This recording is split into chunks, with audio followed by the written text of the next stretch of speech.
Gihisgutan ang kaalam dinhi sa atong unang pagbasa nga importante kay siya nga mo'y atong ikuyog sa kinabuhi.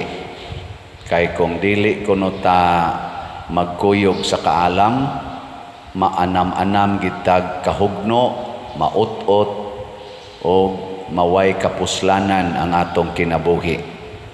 Nilingay mong tupad ing na kay kaalam o kadanghag.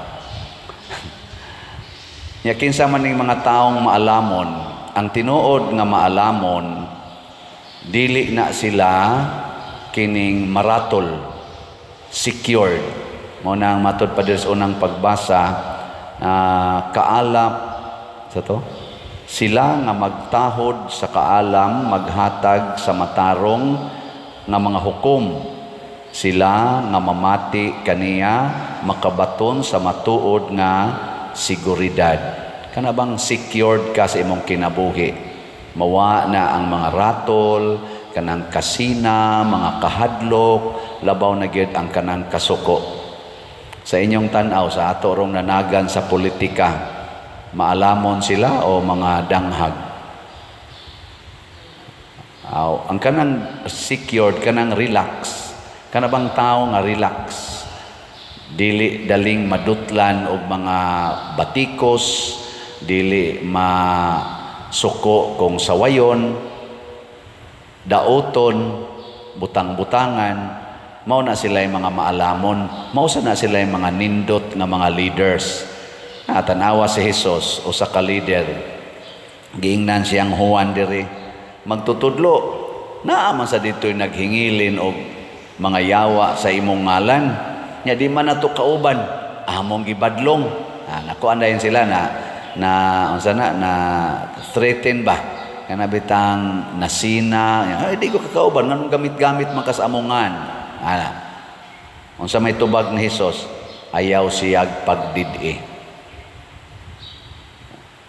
Ninduta no kung ang ato ba mga political parties karon ba kaning nanagan, ang team Duterte, team Marcos, ano bitang pulo sila magbuhat og maayo.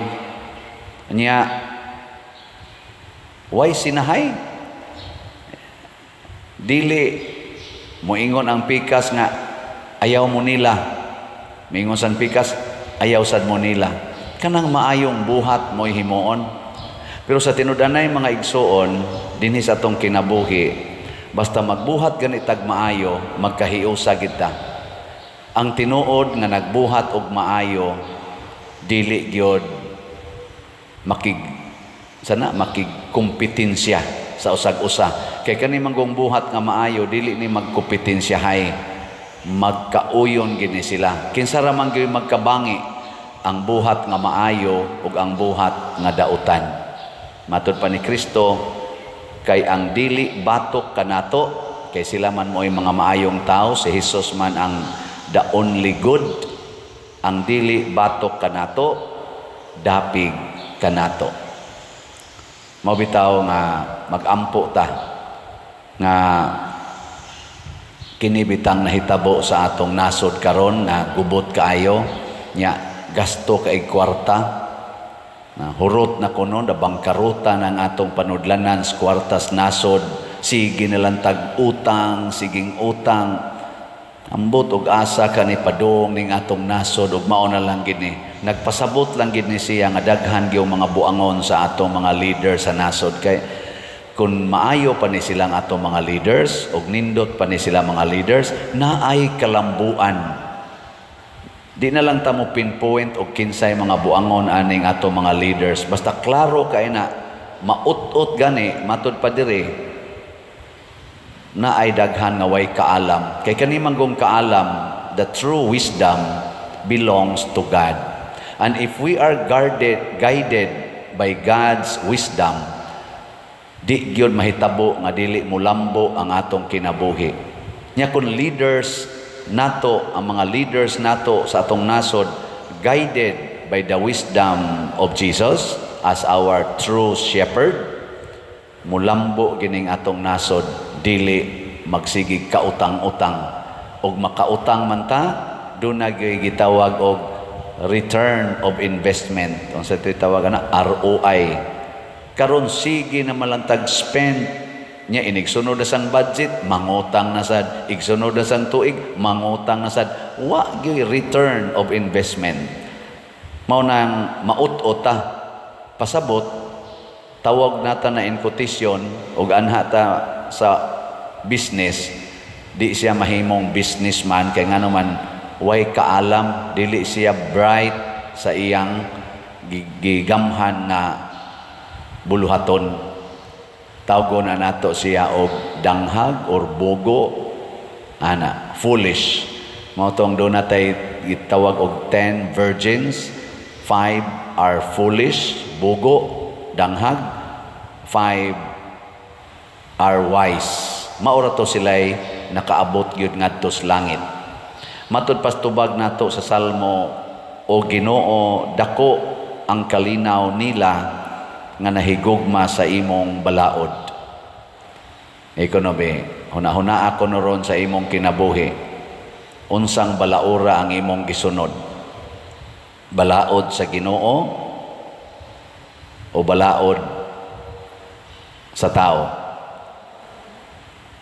Kung balaod ganis Ginoo, dako ang kalinaw, naay kalinaw.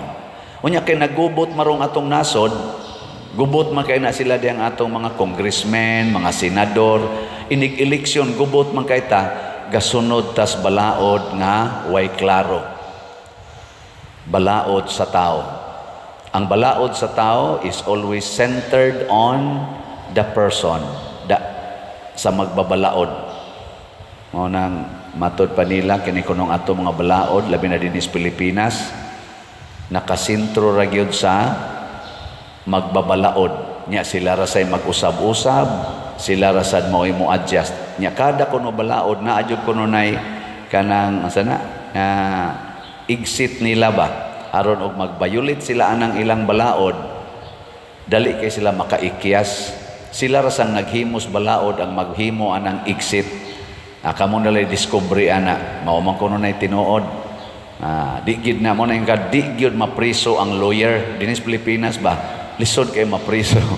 Ay ila istorya na nila kay kana kunong kada balaod naa ginay exit, pero kita nga mga dili masters balaod priso dayon, kana mga pobre priso dayon kay di man ta kita sa exit kay ilang sa nang tago-taguan may man kay na sila ana aw nang iampo nato nga magsunod gid unta ang atong mga leaders ug kita mismo magsunod tas balaod sa Ginoo, kay dili lang kalinaw ang atong madawat kundili kalipay ug kalambuan.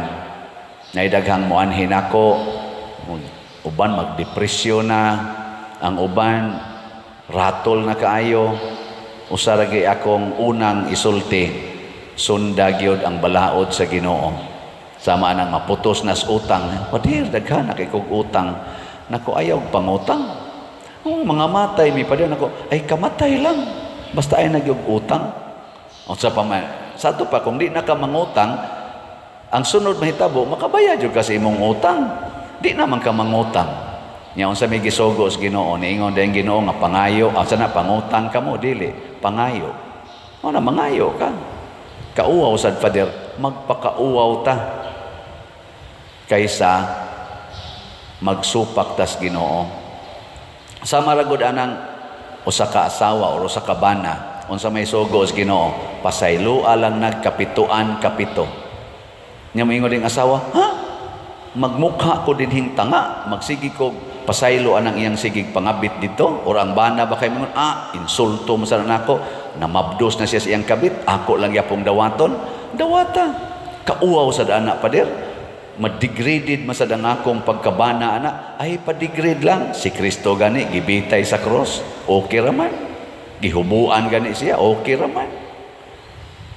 Mo nay balaod sa Ginoo, maghatag og kalinaw, maghatag og kahiusa, maghatag og kabalaan. Sige, last na lang imong lingi tupad ing na sugod karon, sugot na kog pakauwawan. Ana no? Kanindot.